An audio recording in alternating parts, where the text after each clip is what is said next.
Topic News, c'est tout de suite avec Franck Ramarson, directeur de publication du Courrier de Madagascar. Fin de semaine sur Alliance 92, mais aussi... Bonjour Franck Ramarson. Bonjour Prisca et bonjour à tous nos éditeurs de ce samedi. Alors Franck Ramarson, frustration, on parle aussi d'échec.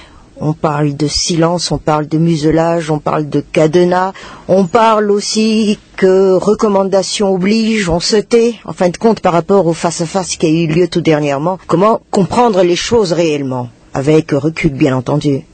Ce face-à-face est quand même une étape très importante dans la vie de la nation et que la rencontre qui a eu avec M. Ravalman et M. Andratsvel donc a eu un certain retentissement dans le monde entier puisque tous les médias en parlent et qu'il y a eu même des rebondissements avant-hier quand il y a eu déjà cette annonce d'un retour précipité du président de la transition Madagascar, alors qu'il n'en était rien. Il y a eu une erreur de l'agence France Presse d'avoir envoyé un scoop à toutes les agences de presse et que ça a quand même mis un certain désarroi dans le milieu politique malgache. Qu'est-ce qui se passe exactement? À mon avis, comme c'est, je dirais, un enjeu très important non seulement pour la nation malgache, mais pour la région, puisque, comme vous le savez, il n'y a pas eu que la SADC qui est intervenue pour faire sa médiation. La rencontre s'est déroulée donc dans les îles Seychelles, dont le président, il est quand même le président de la commission de l'océan Indien. Il y a eu la présence du Mauricien Jean-Claude Lestrac, secrétaire général de cette commission de l'océan Indien,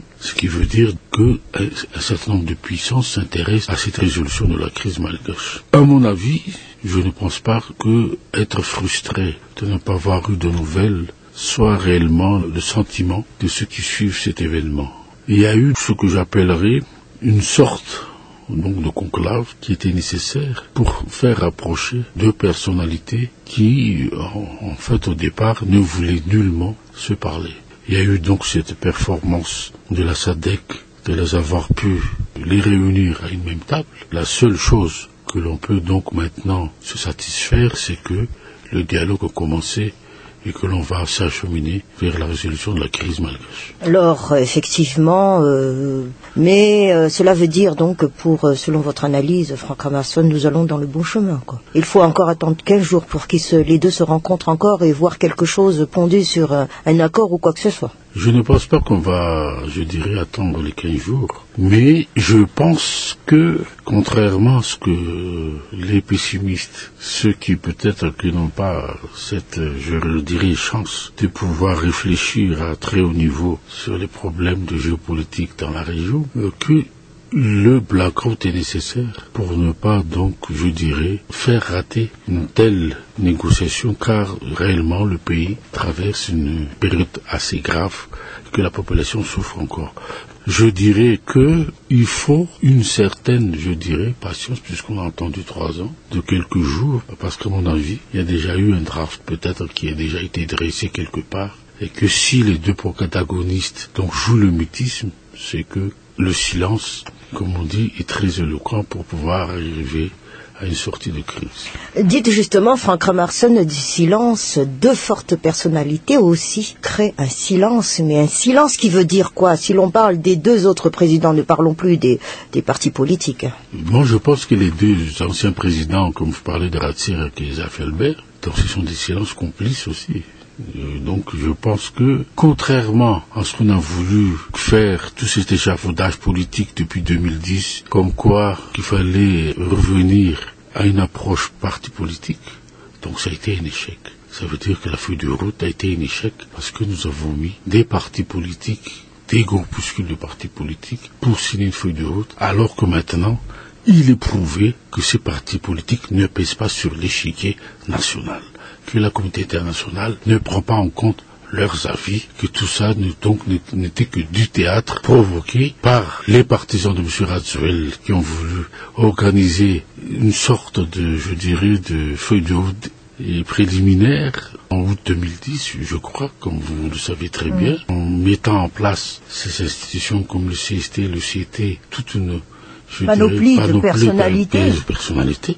Maintenant, vous avez très bien vu que la SADC, la France, la communauté internationale, je dirais bien dans un terme plus vulgaire, se fout carrément de tous ces acteurs. Les principaux acteurs maintenant, c'est d'abord André Rajoelina et Marc Ravalman et les deux anciens présidents, et que l'on s'achemine demain après demain vers après la signature peut-être des deux accords des deux personnes qui vont peut-être demander à la SADC d'organiser un sommet élargi avec les quatre mouvances, avec les deux anciens présidents, avec les quatre mouvances et la société civile pour arriver à une conférence nationale. Dites Franck Ramason, cela veut dire qu'on va balayer aussi certains terrains, quoi, pour ne pas dire on va éliminer maintenant des institutions qui ne servent à rien, pour aboutir à une solution très rapide et aux élections.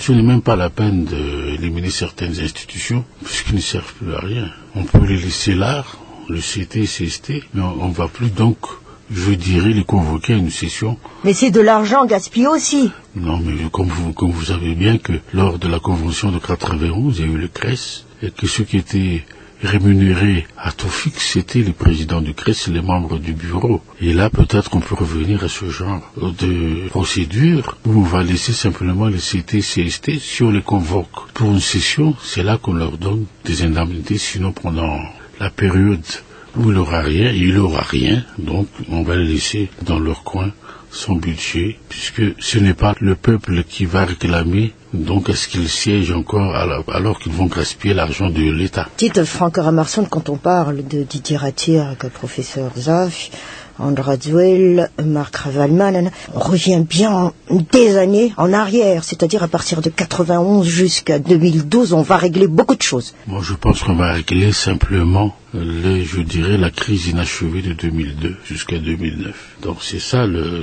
qu'on est en train de, je dirais, solutionner maintenant, puisqu'il y a eu ce fameux deuxième tour qui n'a pas été résolu du temps de Marc Ravalman, puisque les accords de Maputo ont bien spécifié tout l'amnistie commencée entre 2002 et 2009. Vous savez très bien qu'il y a eu des répercussions donc dans la vie de la nation. Il y a eu des gens qui ont été, je dirais, réprimés, qui sont morts donc pendant la crise 2002 et 2009. Donc c'est ça qu'il fallait régler par rapport donc à la réconciliation nationale. J'allais justement y venir, c'est presque une réconciliation entre les quatre, quoi. Oui, mais donc la réconciliation entre les trois est déjà faite, entre Marc Ravalman, Didier Ratir et je dirais Zaf Elbert, mais donc avec André Rajoelina, je ne pense pas que ce soit aussi un problème insurmontable, mais nous ce que je dirais on craint, ce n'est pas la réconciliation des quatre, mais ce sont leurs partisans,